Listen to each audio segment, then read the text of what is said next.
to be more faithful and more committed to the ideals of our founder, St. John Baptist de La Salle. Today, I declare the opening of the Lasallian Centennial Celebration.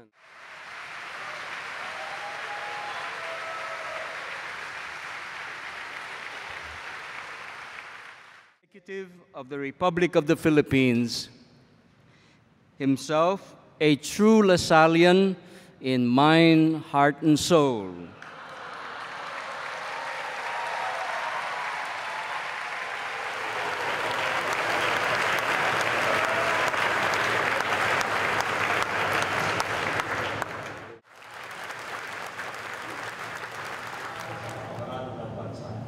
Kaya naman kayo, marami sa ating mga kabalita ay nandito makikita na lugar.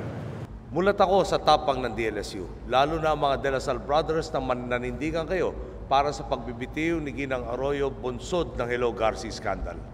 Pinukol mo kayo ng kaliwat kanang akusasyon, question man ng ilang grupo, maging ng iba't ibang religious order ang inyong posisyon, hindi kayo nagpatinag, hindi kayo nagpahila sa agos ng takot o pangamba. Nanalig at lumabang kayo dahil alam ninyong tama ang inyong ipinaglalaban.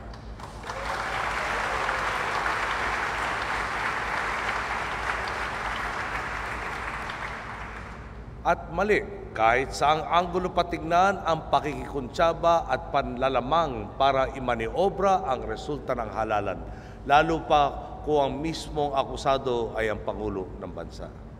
Nagsitakbuhan na po ang lahat dahil sa takot, ngunit ang De La Salle Brothers hindi bumaliktad at hindi tumigil sa paglalahad ng tunay na sentimiento ng bayan.